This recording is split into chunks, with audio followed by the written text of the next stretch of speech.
그 70을 바라보는 소그룹이지만 상당히 젊은 소리로 감동을 주신 우리 멸류관센의 소그룹 멤버들에게 감사드리고 하나님께 큰 영광을 돌립니다.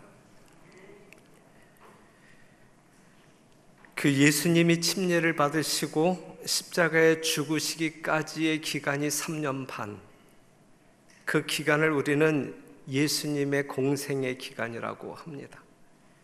침례 직후부터 28년 처음 맞이하는 6월절까지의 봉사를 초기 봉사라고 하고, 28년 첫 번째 6월절부터 29년 두 번째 6월절까지의 봉사는 예수님이 유다 지방을 거점으로 해서 이 선교 활동을 했기 때문에 유다 지방 봉사라고 합니다.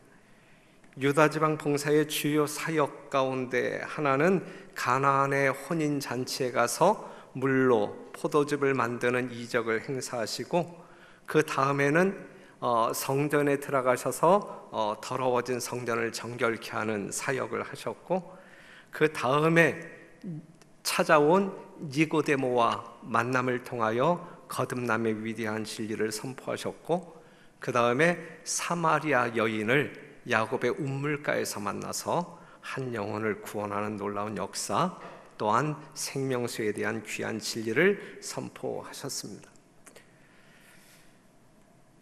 요한복음 4장 3절에 있는 말씀 보면, 유대를 떠나사 다시 갈릴리로 가실새, 이제 예수님이 유다 땅에서 이제 갈릴리로 가시는데, 이것은 지금 일시적으로 방문하는 것입니다.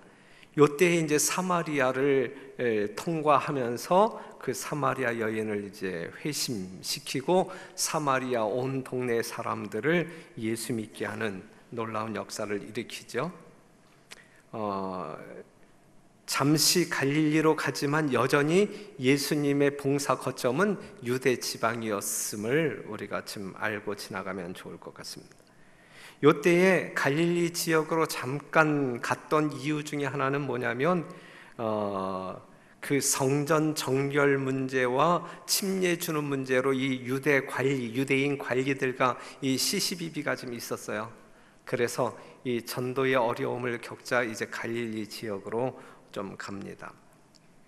이때 갈릴리 사람들은 이제 예수님께서 행하신 수많은 이적과 표적을 듣고 보고 했기 때문에 6월절에 참여함으로 말미암아 예수님이 행하신 수많은 일들을 보았기 때문에 배척하지 아니하시고 일단은 환영하면서 예수님과 함께 동거하게 되는데, 이때에 예수님이 뭐 크게 여러 가지 일을 행하신 것은 아니고, 기록을 보게 되면 왕의 신하의 아들이 죽을 병에 걸렸을 때에 그 아들을 고치는 이적을 행사하는, 가나에서 두 번째 표적이라고 말할 수 있는 그 병을 고치는 사역을 하게 됩니다.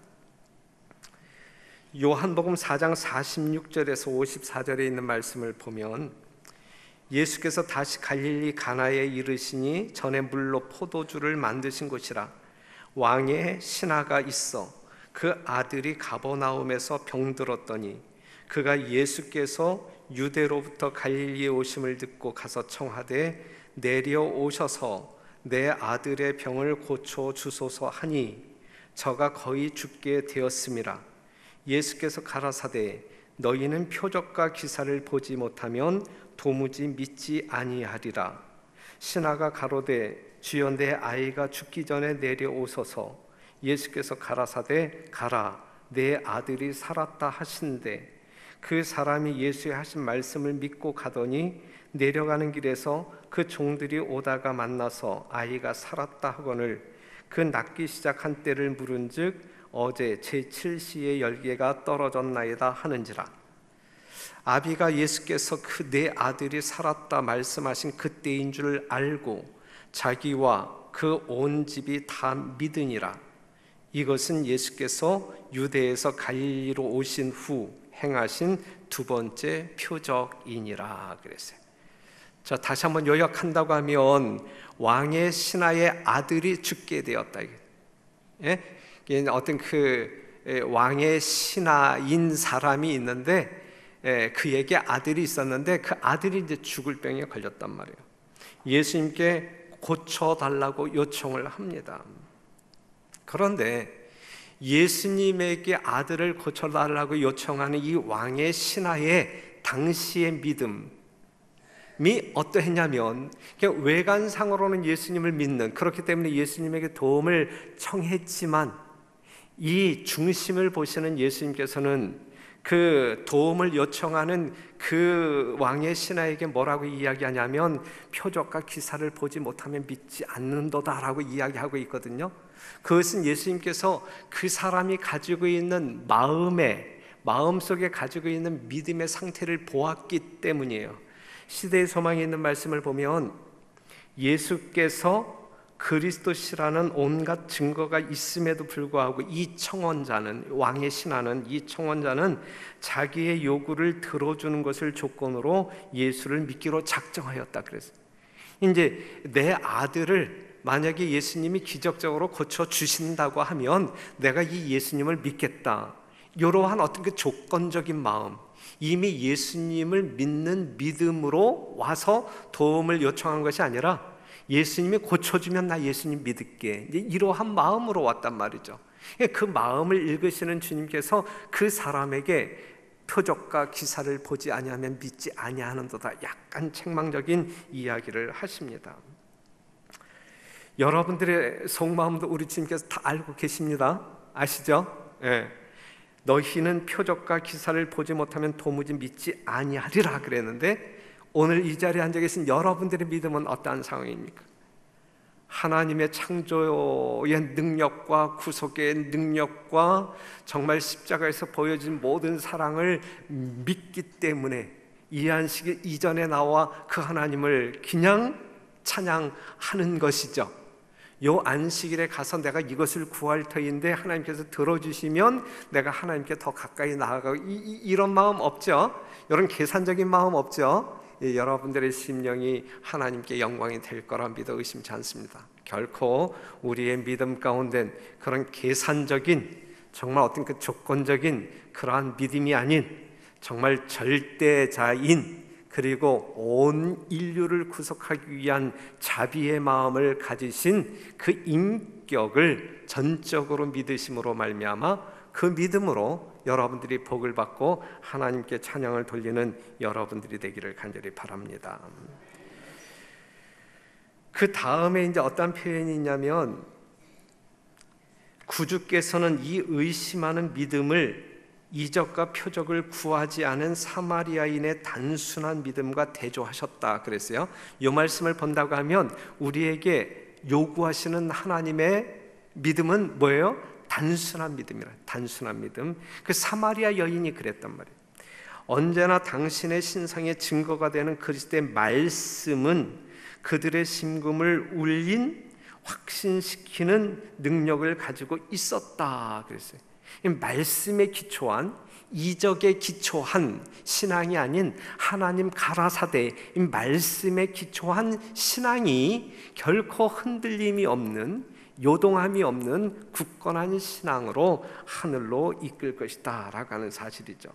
성경의 말씀이 위탁된 자기의 백성들이 아들을 통하여 그들에게 말씀하시는 하나님의 말씀을 듣지 못하고 있다는 사실이 그리스도의 마음을 아프게 하였다 그랬어요. 우리는 말씀을 신뢰함으로 하나님을 기쁘게 하는 자들 되시기를 바랍니다. 하나님의 말씀을 불신함으로 말미암아 우리 예수님을 슬프게 하는 일이 없게 되기를 바랍니다. 그 다음에 이제 성경절을 보게 되면 주여 내 아이가 죽기 전에 내려오소서 그랬어요. 그냥 표적과 기사를 보지 아니하면 믿지 아니하는도다. 이 말씀 뒤에 이 왕의 신하가 부르짖기를 주여 내 아이가 죽기 전에 내려오소서. 이 성경 말씀을 보게 되면 아주 간단하게 묘사가 되고 있는데 이제 실제적인 과정을 이 시대의 소망에서는 어떻게 묘사하고 있냐면 이 왕의 신하는 그 짧은 시간 동안에 이 야곱이 야복 강가에서 이 하나님의 사자와 씨름했던 그러한 씨름을 경험했다고 이야기합니다. 그는 야곱처럼 승리하였다. 이러한 싸움이 있었어요. 승리하였다. 구주께서는 자기에게 매달려서 심히 필요한 것을 간청하는 영혼을 물리치실 수 없으시다 그랬어요. 그냥 정말 야복강가에서 이 야곱이 부르짖는 그 부르짖음, 정말 내 마음 가운데 곧 계산적인 그러한 잘못된 믿음을 가지고 있었던 것을 철저히 회개하고 정말 말씀에 근거한 그 예수님께서 요구하시는 진정한 믿음을 갖기 위하여 씨름하면서 그 믿음을 소유하게 됩니다. 그랬을 때에 주님께서는 자기에게 매달려서 심히 필요한 것을 간청하는 영혼을 물리치실 수 없으시다 그랬어요. 오늘 이 말씀 여러분들이 좀 기억하시고, 여러분들이 어떠한 기도 제목이 있을 때에 정말 이 영혼처럼 아주 간절하게 메어 달리는, 그리하여 하나님께서 여러분들의 순수한 믿음으로 드리는 그 간절한 기도를 응답하시는 놀라운 역사가 여러분들의 생애마다 경험되어지기를 간절히 바랍니다. 얼마나 아름다운 일이겠어요. 그랬을 때에 이제 예수께서 가라사대 가라, 내 아들이 살았다 하신데 그 사람이 예수의 하신 말씀을 믿고 가더니 그랬어요. 믿고 가더니 가라, 내 아들이 살았다. 예수님은 지금도 말씀만 하시는 거예요. 말씀만. 그렇죠? 예, 창조하실 때 말씀으로 무에서 유를 창조하셨듯이 지금 예수님께서는 그 아들이 어떠한 지경에 있는지 현장에 가보지도 아니하고 가라, 내 아들이 살았다, 이렇게 명하십니다. 그 사람이 예수의 하신 말씀을 믿고 가더니 그랬어요. 그러니까 맨 처음에 이 사람이 예수님께 아들 고쳐달라고 올 때의 믿음과 지금 이 예수님께서 야 가라, 내 아들이 살았다, 이 말씀을 믿고 가는 믿음은 질적으로 큰 차이가 있는 거예요. 이해가 되시겠죠? 네.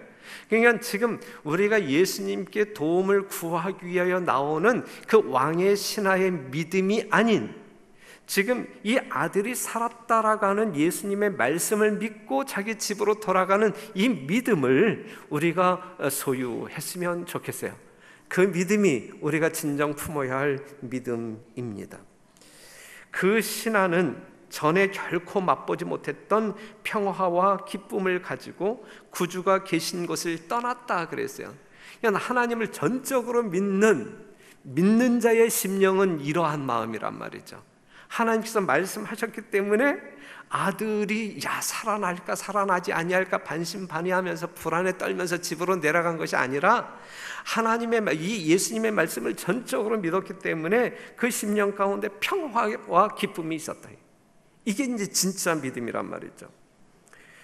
그는 자기의 아들이 나으리라는 것을 믿었을 뿐만 아니라, 그것을 전적으로 믿었을 뿐만 아니라 강한 확신을 가지고 그리스도께서 구속주가 되심을 믿었다 그래요.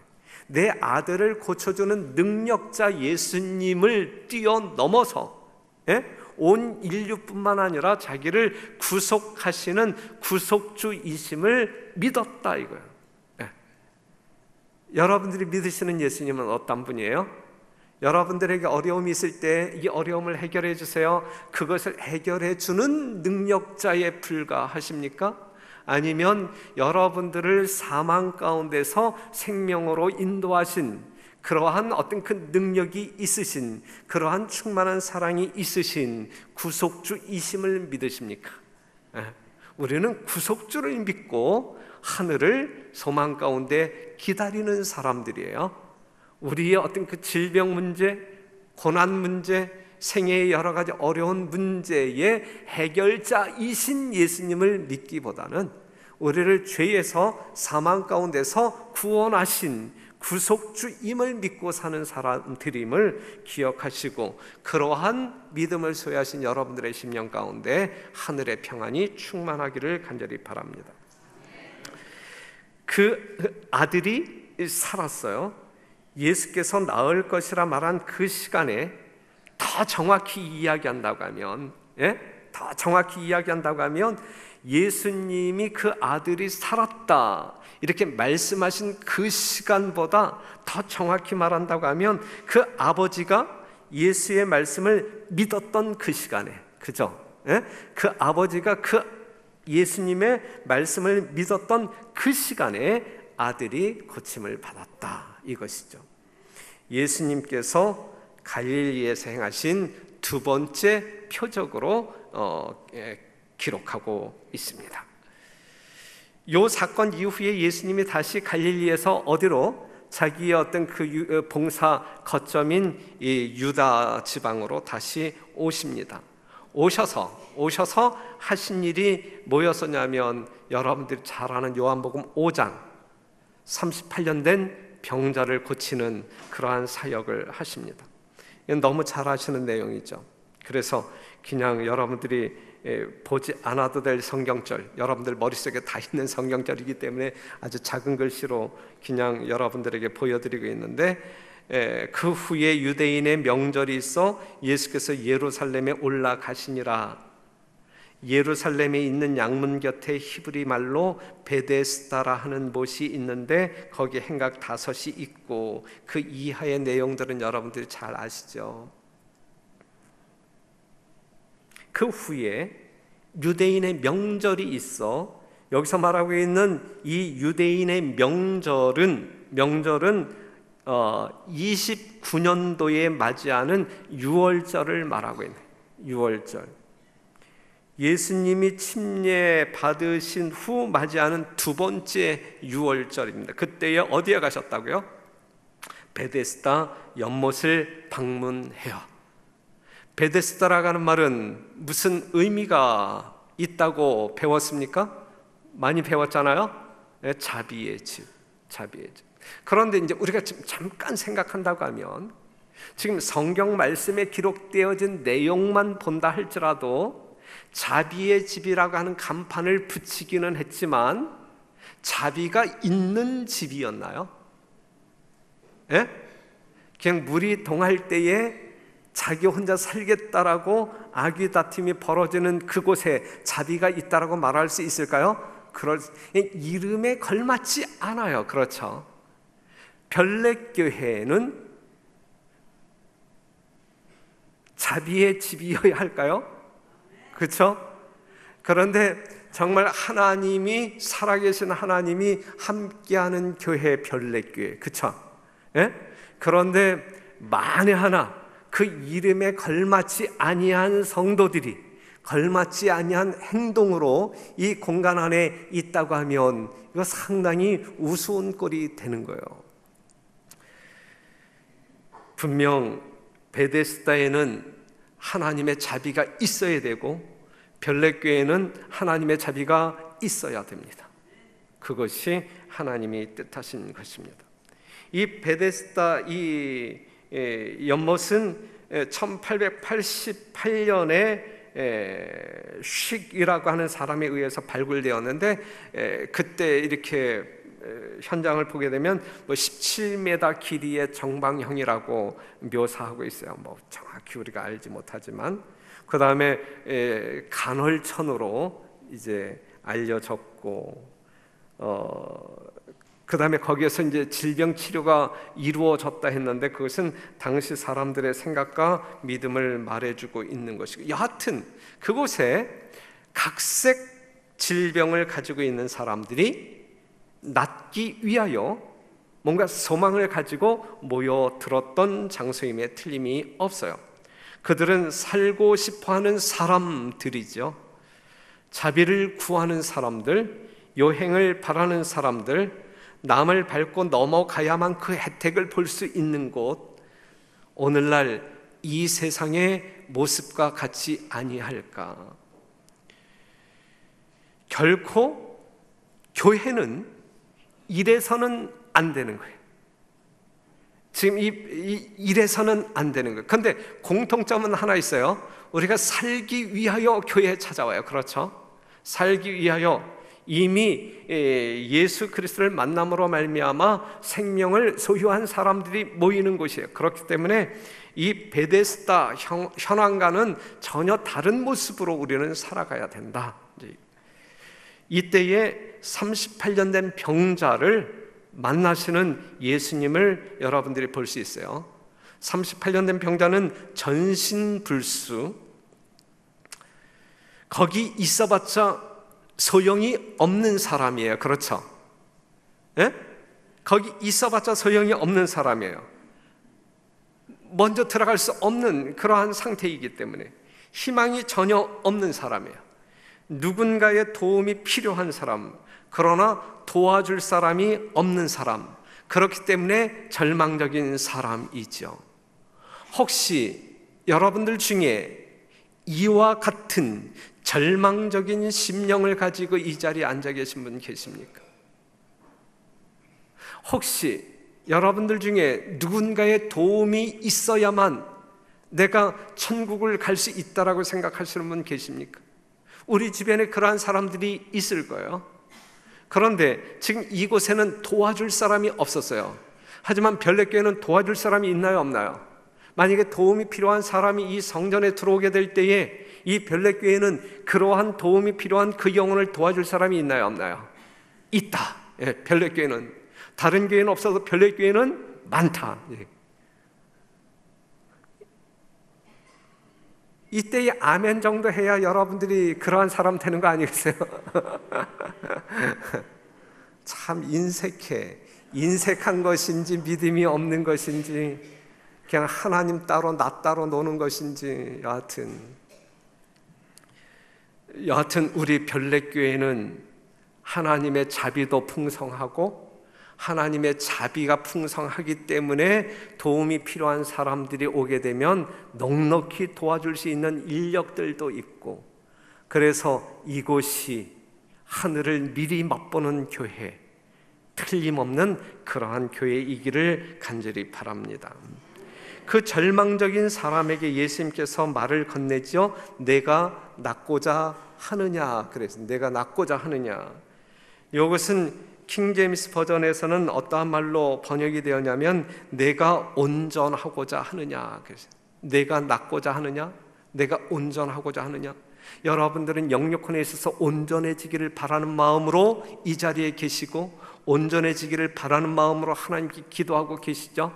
온전해지기를 바라는 여러분들의 갈망이 하나님의 귀한 역사로 말미암아 성취되기를, 경험되어지기를 간절히 바랍니다. 그런데 그 병자가 뭐라고 이야기하냐면 주여 물이 동할 때에 나를 못에 넣어줄 사람이 없어 내가 가는 동안에 다른 사람이 먼저 내려가나이다. 그래서 이 38년 된 병자가 예수님께 하는 고발적인 이야기를 한번 들어보면 나를 못에 넣어줄 사람이 없어요라고 이야기해요. 없어. 여기 맞는 말이에요. 그렇죠? 세상에는 우리를 온전케 해줄 수 있는 사람이 없어요. 그러한 능력자가 존재하지 않아요. 예수님이 말씀하십니다. 일어나 내 자리를 들고 걸어가라. 이 말씀은 우리에게 어떠한 기별을 주고 있냐면 온전케 할 수 있는 자는 세상 천지에 아무도 없지만 온전케 하시는 이는 오직 누구밖에 없다는 이야기예요. 예수님밖에 없다라고 하는 사실을 말해주고 있습니다. 그렇기 때문에 우리는 누구를 바라보아야 되는 거예요? 온전케 하시는 이인, 온전케 하실 수 있는 유일한 예수님을 바라보자. 이것이 우리의 심령 속에서 솟아나는 그러한 믿음이 되어야 되는 것이고, 이 예수님을, 이러한 예수님을 바라볼 때에 우리의 심령 가운데는 더 큰 믿음의 확신으로 자리 잡게 될 것이란 말입니다. 일어나게 하시고 걷게 하시는 분은 오직 누구? 예수님밖에 없다. 그렇기 때문에 그 예수님을 바라보자 이것이죠. 사랑하는 성도 여러분, 여러분들을 온전케 하시는 이는 오직 누구? 예수님밖에 없어요. 그렇기 때문에 그 예수님 바라보고 그 예수님께 온전케 해달라고 기도하시는 여러분들이 되기를 간절히 바라고, 결국은 온전하여 짐으로 말미암아 하나님께 찬양과 영광을 돌리게 되시기를 바랍니다. 그래서 예수님께서는 자리를 들고 걸어가라 그랬거든요. 여기서 자리라고 하는 것은 이제 크라바톤 해가지고 집으로 만든, 지푸라기로 만든 빈민들의 침상을 이야기합니다. 그런데 이때에 이 이적을 행사한 날이 어느 날이었다고요? 안식일이었다고요. 그렇기 때문에 그 16절 이하에 이제 이 바리새인들과 예수님 사이에 어떠한 논쟁이 일어나냐면 이 안식일에 대한 논쟁이 일어나요. 분명 여기서 일어난 안식일의 논쟁은 날짜와는 전혀 상관없는 준수 방법에 대한, 예수님께서 바리새인들이 잘못된 안식일을 준수하고 있기 때문에 그 안식일을 이제 온전케 하기 위하여 이제 참여하는 그러한 논쟁이 됩니다.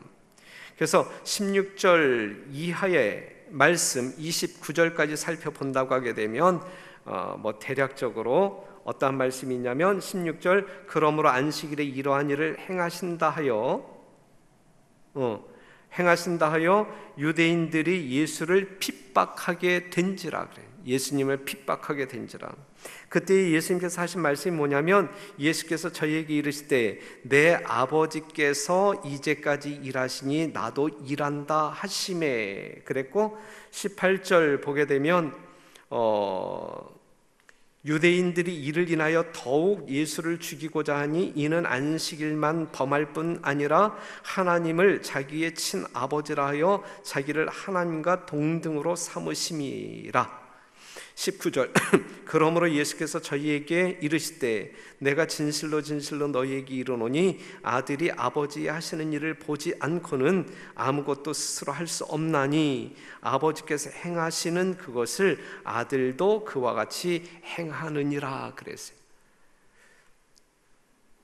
그러면서 이제 25절에 있는 말씀 보면 진실로 진실로 너희에게 이르노니 죽은 자들이 하나님의 아들의 음성을 들을 때가 오나니 곧 이때라. 듣는 자는 살아나리라 그랬어요. 다시 말해서 이제 이 이야기를 통하여 예수님께서는 이미 38년 된 병자를 고침으로 말미암아 예수님 자신에게 있는 신성을 그 바리새인들에게 보여주셨고, 그러면서 예수님께서는 계속적으로 말씀하시기를 안식일은 사람을 속박하는 날이 아님을 보여주고 있어요. 아버지가 일하시니 나도 일한다. 안식일은 사람을 쉬게 하는 날이고 복받게 하는 날이고, 사람에게 참된 안식일을 주기 위하여 하나님은 일하신다 그랬어요. 하나님 안에서만 진정한 쉼이 있음을 말해주고 있어요.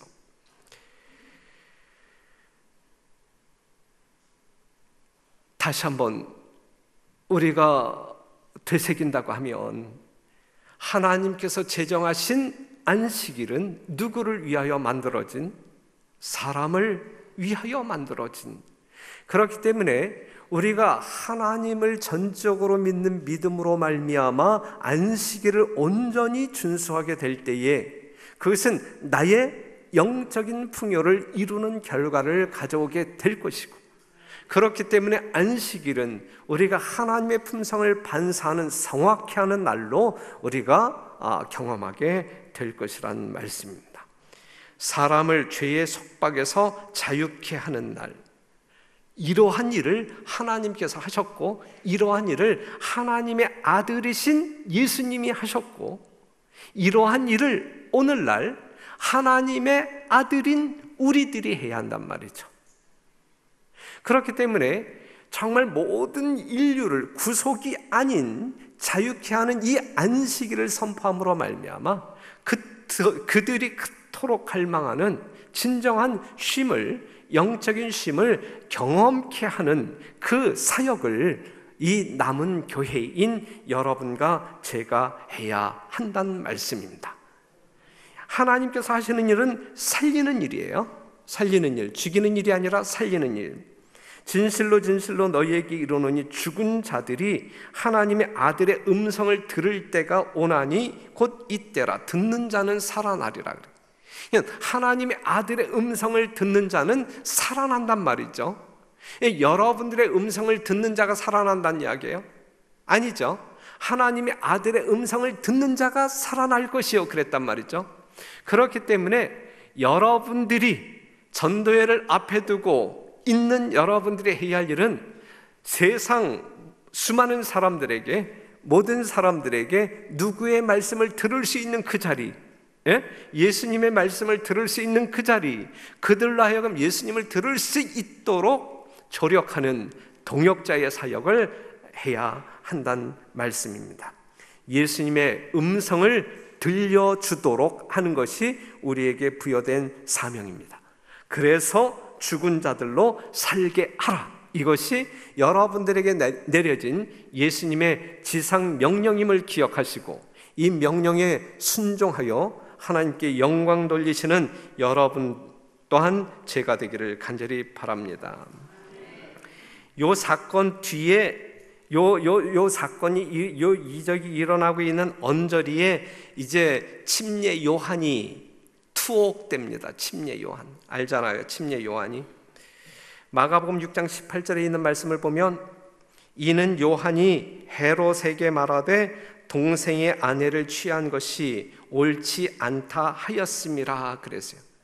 침례 요한은 어쩌다가 감옥에 갇혔고 어쩌다가 목베임을 당하여 죽임을 당하였나요?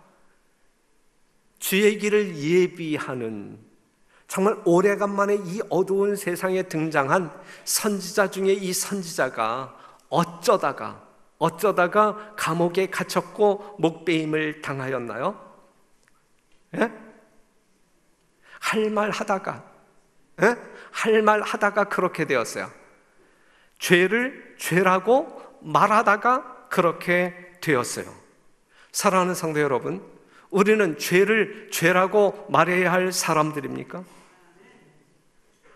여러분들이 로마 교황에게 당신의 죄를 아느냐고 말해야 할 사람들입니까? 하나님의 뜻대로 살지 않냐는 수많은 사람들에게 죄를 죄라고 이야기해야 할 사람들입니까? 아니란 말입니까? 해야 한다는 이야기, 해야 한다는 이야기. 내일 아침에 설교 주제를 둘째 천사의 기별로 제가 잡았는데 그 이야기를 우리가 해야 되는 것이거든요. 바벨론에서 나오라라고 하는 기별을 우리가 전해야 하는 것이, 그들이 받을 죄에 동참하지 말라고 우리는 외쳐야 되는 것이거든요. 죄를 죄라고 이야기해야 돼요. 디모데후서 4장 2절 봐봐요. 너는 말씀을 전파하라. 때를 얻든지 못 얻든지 항상 힘쓰라. 범사에 오래 참음과 가르침으로 뭐하며 경책하며 경계하며 권하라 그랬어요. 디도서 2장 15절 보면 너는 이것을 말하고 권면하며 모든 권위로 뭐하되 책망하여 누구에게든지 업신여김을 받지 말라 그랬어요. 죄를 죄라고 이야기해야 된다는 말씀이죠. 맞는 말씀이죠.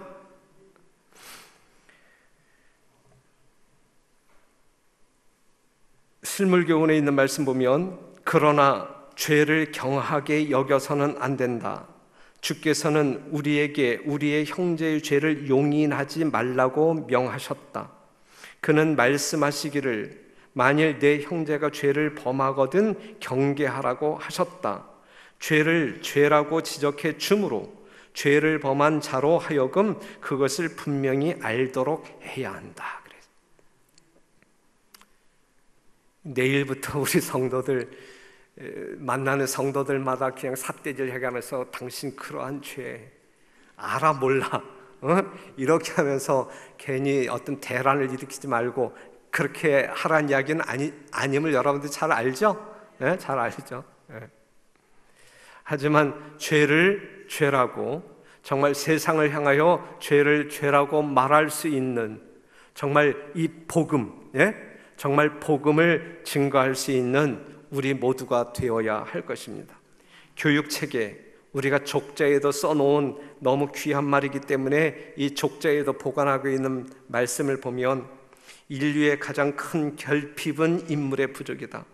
그 인물이란 매매되지 않는 사람, 심령이 진실하고 정직한 사람, 죄를 그대로 죄라고 부르기를 두려워하지 않는 사람, 마치 나침반의 바늘이 틀림없이 남북을 가리키듯이 양심이 그 의무에 충실한 사람, 비록 하늘이 무너질지라도 옳은 일을 위하여 굳게 서는 그런 사람들이다 그랬어요. 그렇기 때문에 우리 눈에 뭐가 없어야 돼요? 들보가 없어요. 우리 눈에 들보가 있으면서 남의 눈에 티를 빼기 위하여 이렇게 액션을 취하는 것은 아니, 여기서 말하고 있는 그 인물이 아니다라고 하는 사실이죠. 사랑하는 성도 여러분, 분명히 우리가 예수 그리스도의 거룩한 권위를 소유하는 여러분들이 되시기를 바라고, 정말 세상을 구원하기 위한 목적으로 우리가 하나님의 말씀을 전파할 때에 그들의 죄를 깨닫고 흐느끼는 마음으로 주 앞에 나와 회개하는 역사를 이루기 위하여 사용되어지는 여러분들이 되기를 간절히 바랍니다. 침례 요한은 이렇게 살다가 이제 헤롯에게 결국은 죽잖아요. 침례 요한이 잡혔고 갇혔고, 그래서 예수님의 마음도 뒤숭숭했고, 예수님이 38년 된 병자를 고침으로 안식 논쟁이 일어나 무리를 일으키게 되므로 예수님은 이 유대 땅에서 복음 증거하는 데 상당히 제약을 받게 되어서, 그래서 결국은 이 봉사의 거점을 이 유대에서 이제 갈릴리로 옮겨가게 됩니다.